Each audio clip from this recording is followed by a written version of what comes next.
Later in the week, Robin Thicke, Derek Huff, Robin Roberts, and Danny DeVito. Until then, y'all, please be intentional about trying to have a good time. All right. All right. Go, Sherri.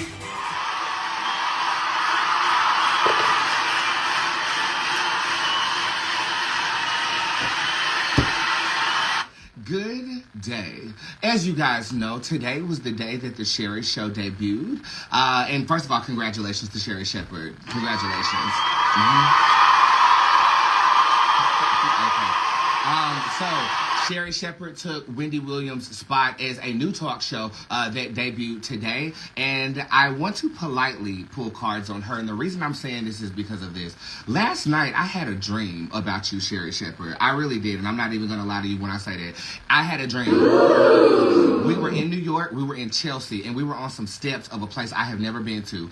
We were having a conversation without words, and basically what I remember conveying to you was encouragement and motivation.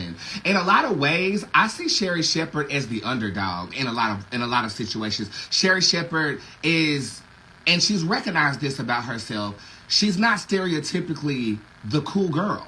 You know, like, for example, and I hate to bring up the Wendy Williams comparison, but you know I'm about to do that anyway, so we might as well go ahead and rip that Band-Aid off. In high school, Wendy Williams was the girl you want to be on her good side. She was popular, and she knew all of the tea, okay? Sherri Shepherd is the girl at the lunch table watching everybody win, observing everybody win. And I will say that the general tone of your talk show is like, finally, Sherri got what the hell she was supposed to be getting out of the world. Does that make sense? Yeah. So I wanted to check on. And the good news about Sherri is that she knows that about herself. And she genuinely reveres people who she looks up to. Like, I saw how she dealt with non-singing Candy Burris up there today. Legs and hips and body. Okay. And for that to be her first guest, I gotta be honest, I was entertained. I was entertained. I like her segment. I liked the interviewing segment. I like how the games are different than Wendy Williams' games. I like how the general aesthetic of your show is very calming to the spirit, whereas Wendy Williams was more of a turn-up type of vibration. I can also see that you're excited about having the show, and I don't know if you guys pay attention to this, but when broadcasters come on and they've been on for a long time, it's almost like this, not tired, but, well, yeah, girl, it's a kind of a tired vibe that comes through when they're about to be on their last run. It is like a tired vibe that comes through on like their last run or whatever. And Wendy Williams, she didn't have that tired feeling, but hell, she passed out in the Statue of Liberty costume. The bitch was motherfucking tired, bitch. Okay, and this no motherfucking shirt. Okay, so it's good to see a new girl here who's happy to have her show, who is ready to take it on X, Y, and Z. And I remember in my dream, what I told you is, don't do too much. We're all rooting for you. Not like Tyra, but it was more just like people who don't even know you are rooting for you right now because you represent the unpopular girl. You represent the girl who with the disproportionate body. I say that out of respect. She knows she got big titties and no ass. Okay? Just like Wendy Williams, you know. I spelled Puerto Rican in this. Rican. Ooh.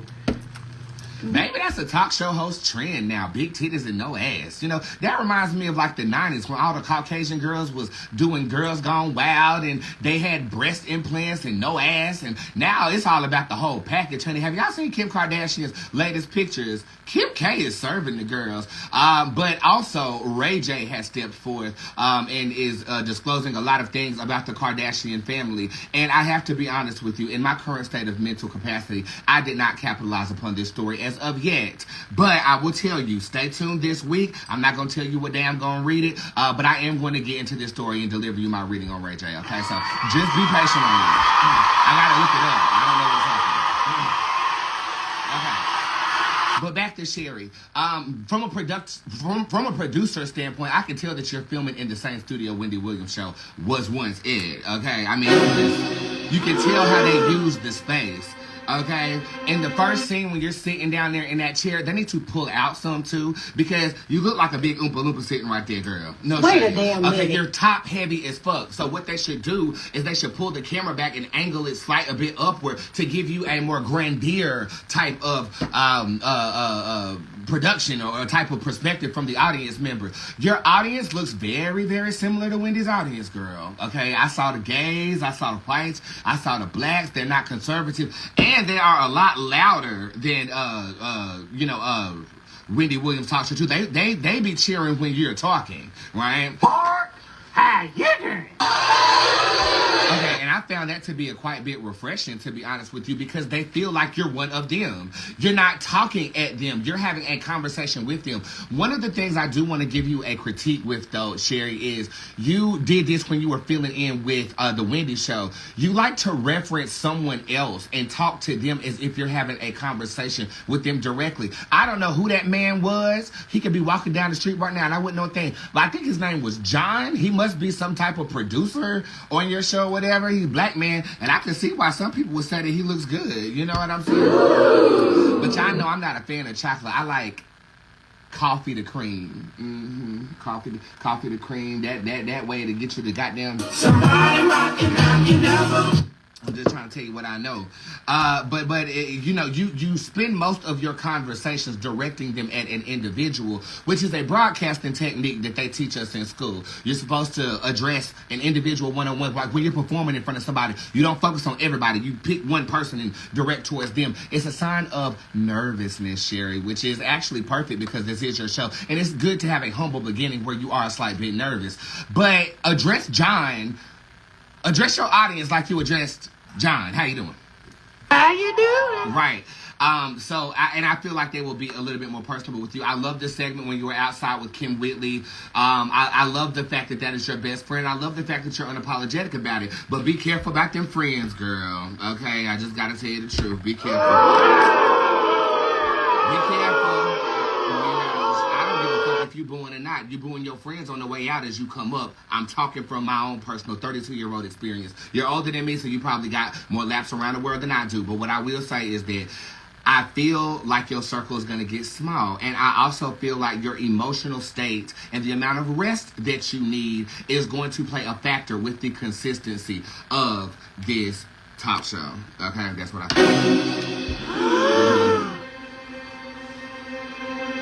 Sherri, I also feel like you give a fuck about what people think about you.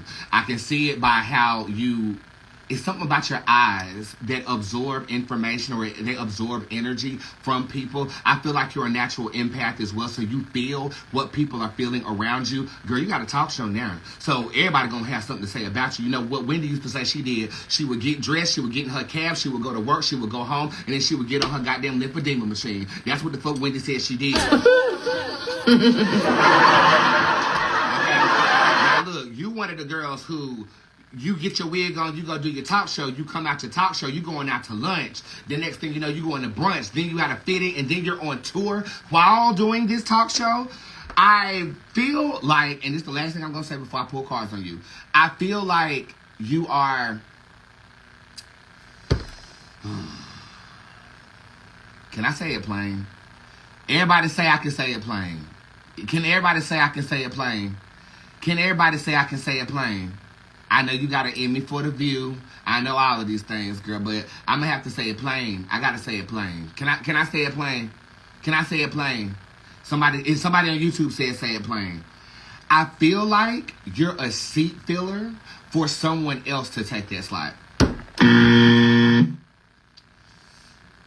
That's what I feel. I feel like when you're coming from having such a dynamic presence like Wendy Williams has to having a more subdued and crowd-pleasing presence like you do, Sherri, I think that they needed to fill the space because Wendy wasn't coming back. I don't know whether your show is going to be picked up for season 2, but let's just go ahead and find out.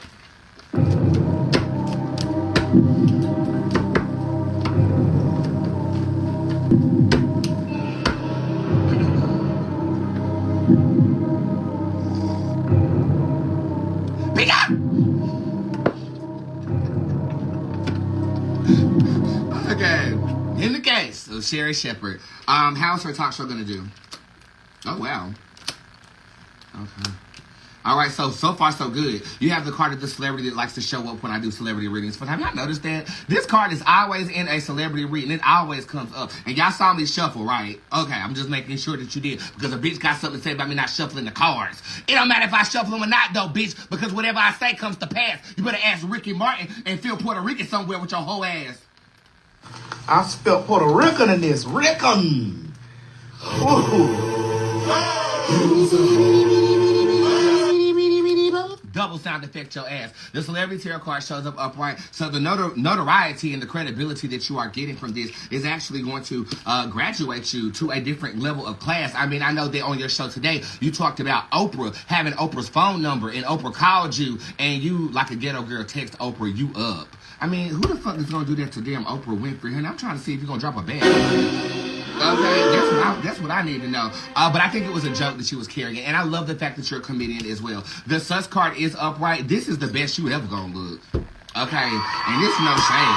This is the sus card upright. This is a card of a bad bitch, an empowered bitch. This is a card of consistent hair and makeup. This is a card of glam. This is a card of you are feeling like you have arrived. So present tense, this is gonna go really good for you. But that's not what I asked. I asked how is it going to go. So let's go ahead and keep pulling. Okay, this is gonna be okay. Okay, yeah, I don't feel like it's gonna get picked up for a second season. I don't. It's not gonna be a scandal on the way out. It's not going to be detrimental to her career on the way out. I feel like she's actually going to make this decision on her own because of another deal that she has. She's claiming that being a talk show host was a dream of hers. That's not her dream. Her dream is to be a movie star. She wants to star in a movie. And I feel like in this case, with the Queen King being upright, she will definitely get the opportunity to do that based on what she does with this talk show. Just like this is a vehicle for me to take your spot, Sherri.